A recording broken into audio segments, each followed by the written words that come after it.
সুপ্রিয় শিক্ষার্থী বন্ধুরা, মডিফায়ারের তৃতীয় পর্বে আপনাদেরকে অভিনন্দন। আজকের এই পর্বে আমরা মডিফায়ারের তিনটি খুব গুরুত্বপূর্ণ বিষয় সম্পর্কে জানব। সেগুলো হলো পার্টিসিপল, ইনফিনিটিভ এবং জিরান্ড।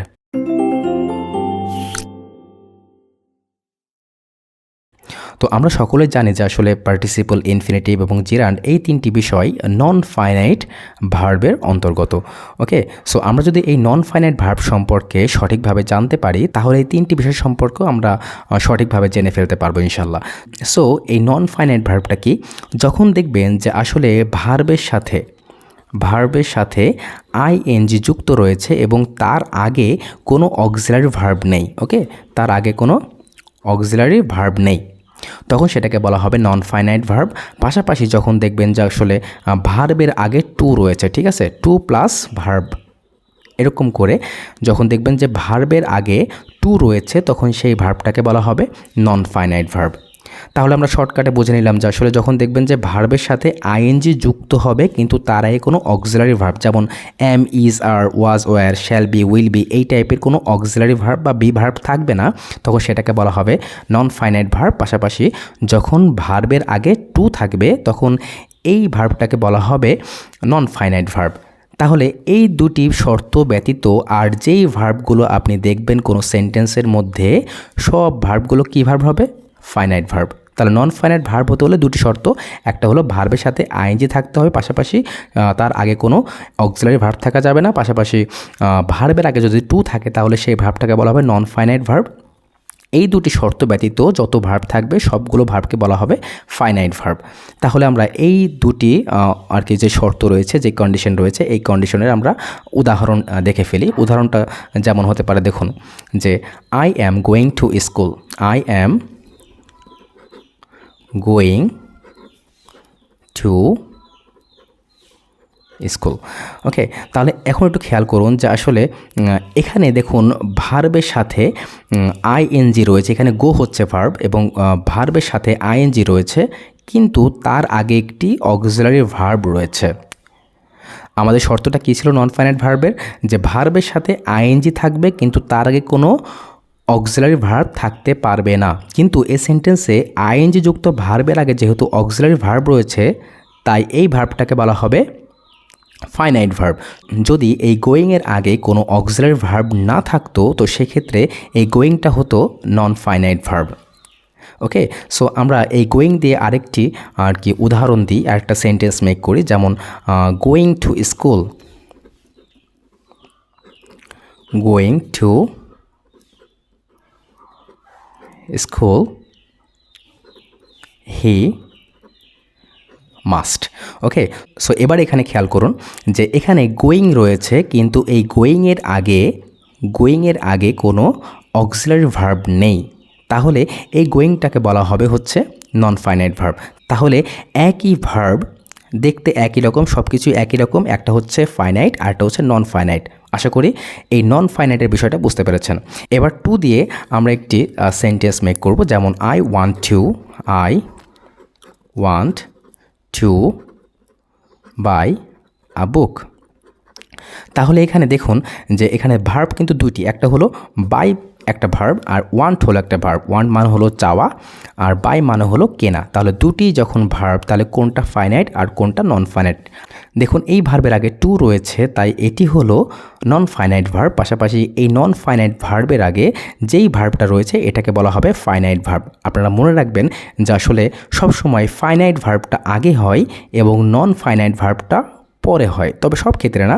যখন দেখবেন যে আসলে কোনো সেন্টেন্সের মধ্যে কমা নেই, একটা মাত্র সিম্পল সেন্টেন্স, তখন সেই সেন্টেন্সে ফাইনাইট ভার্বটা আগে থাকবে এবং নন ফাইনাইট ভার্বটা পরে থাকবে। ওকে, তো এখানে বাই হচ্ছে নন ফাইনাইট এবং ওয়ান্ট হলো ফাইনাইট ভার্ব। ওকে, সো এবার আমরা আসি যে আসলে পার্টিসিপল, ইনফিনিটিভ এবং জিরান্ড সম্পর্কে। প্রথমত আমরা ইনফিনিটিভটা বুঝবো, এটা খুবই সহজ। তো আমরা এটাকে শিখলাম যে আসলে যখন ভার্বের আগে টু থাকবে তখন এটাকে বলা হবে নন ফাইনাইট ভার্ব, আর এই পুরো বিষয়টাকে একসাথে বলা হয় ইনফিনিটিভ। যখন দেখবেন যে ভার্বের আগে টু রয়েছে, টু যুক্ত করে, টুকে সহ যেই ভার্বটুকু রয়েছে এই ভার্বটুকুকে বলা হয় ইনফিনিটিভ, এবং এই শুধুমাত্র এই যে বাই লেখা এই ভার্বটাকে বলা হয় নন ফাইনাইট, আর টু যুক্ত পুরো অংশটুকে বলা হয় হচ্ছে ইনফিনিটিভ। ওকে, আশা করি বুঝতে পেরেছেন। তো ইনফিনিটিভ শুধুমাত্র এই পর্যন্তই যে আসলে ভার্বের আগে টু থাকবে, তাহলে সেই ভার্বটাকে বলা হবে ইনফিনিটিভ। আচ্ছা, আশা করি বুঝতে পেরেছেন। সো এবার আমরা জিরান্ড সম্পর্কে জানব। জিরান্ড কি? যখন দেখবেন যে কোনো ভার্বের সাথে আইএনজি যুক্ত হয়েছে, আমি আবার বলছি, ভার্বের সাথে আইএনজি যুক্ত হবে, যুক্ত হয়ে নাউনের মতো কাজ করবে, তখন সেটাকে বলা হবে জিরান্ড।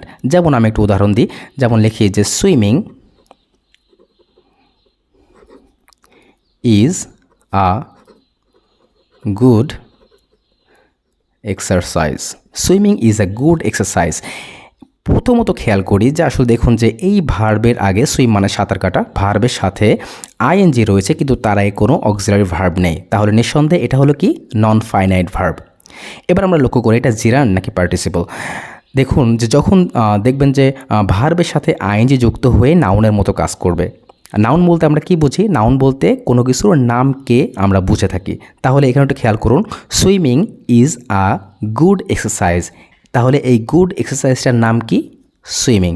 তাহলে দেখুন খুব সুন্দর করে ভার্বের সাথে আইএনজি যুক্ত হয়ে একটি ভালো এক্সারসাইজের নাম হয়ে গেল। যেহেতু এটা নামকে নির্দেশ করছে, তাই এটা হবে কি? জিরান্ড। ওকে, আশা করি বুঝতে পেরেছেন। সো এবার আমরা পার্টিসিপল সম্পর্কে জানব।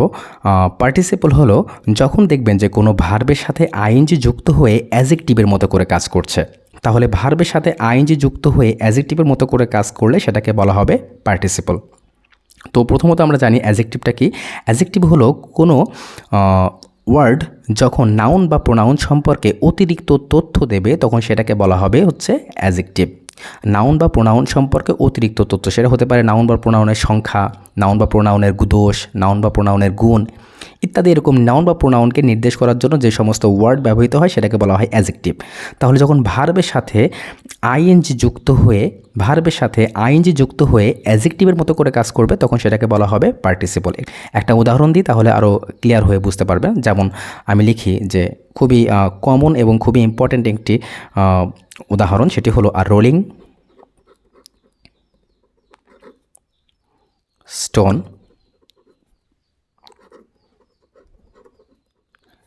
গ্যাদার্স নো মাস। তাহলে এর মানে হলো যে আর রোলিং স্টোন, একটি ঘূর্ণায়মান পাথর, গ্যাদার্স নো মাস মানে একটি ঘূর্ণায়মান পাথরে কখনো শ্যাওলা জমে না। তাহলে একটু খেয়াল করুন যে এখানে এই যে রোলিং কথাটা ঘূর্ণায়মান, তাহলে এই ঘূর্ণায়মানটা কি? এই স্টোন অর্থাৎ পাথরকে নির্দেশ করছে। তাহলে স্টোন যেহেতু পাথর অর্থাৎ এটি যেহেতু নাউন, তাই এই নাউনকে মডিফাই করার জন্য এই রোলিং কথাটা ইউজ করা হচ্ছে। তাহলে এটা নিঃসন্দেহে কি? অ্যাজেক্টিভ। কিন্তু আমরা দেখতে পাচ্ছি যে রোল মানে যেহেতু ঘোড়া, আর রোল শব্দটি দেখুন ভার্ব, তাহলে ভার্বের সাথে আইএনজি যুক্ত হয়ে কার মতো করে কাজ করলো? অ্যাজেক্টিভের মতো করে কাজ করলো। তাহলে এই শব্দটিকে বলা হবে হচ্ছে পার্টিসিপল। তাহলে আমরা কি বুঝলাম? যে যখন দেখবেন যে আসলে ভার্বের সাথে আইএনজি যুক্ত হয়ে নাউনের মতো করে কাজ করছে, যেমন swimming is a good exercise, good এক্সারসাইজের নাম কি? সুইমিং, ভার্বের সাথে আইএনজি যুক্ত হয়েছে, তাহলে এটা হবে হচ্ছে জিরান্ড। একইভাবে যখন দেখবেন যে ভার্বের সাথে আইএনজি যুক্ত হয়ে অ্যাজেক্টিভের মতো কাজ করছে, তখন সেটাকে বলা হবে পার্টিসিপল। তাহলে আর রোলিং স্টোন গ্যাদার্স নো মাস, এখানে রোলিং কথাটা স্টোনকে মডিফাই করছে। কেমন পাথর? ঘূর্ণায়মান পাথর। তাহলে এই রোলিং শব্দটি হবে পার্টিসিপল। আশা করি বুঝতে পেরেছেন। তো সুপ্রিয় শিক্ষার্থী বন্ধুরা, আজকের মতো এ পর্যন্তই। নেক্সট ভিডিওতে আমরা মডিফায়ারের বোর্ড কোয়েশ্চেন্সগুলো সলভ করার চেষ্টা করব। ততক্ষণ পর্যন্ত অভ্যুদয় একাডেমির সাথে থাকুন। ধন্যবাদ সবাইকে। আসসালামু আলাইকুম।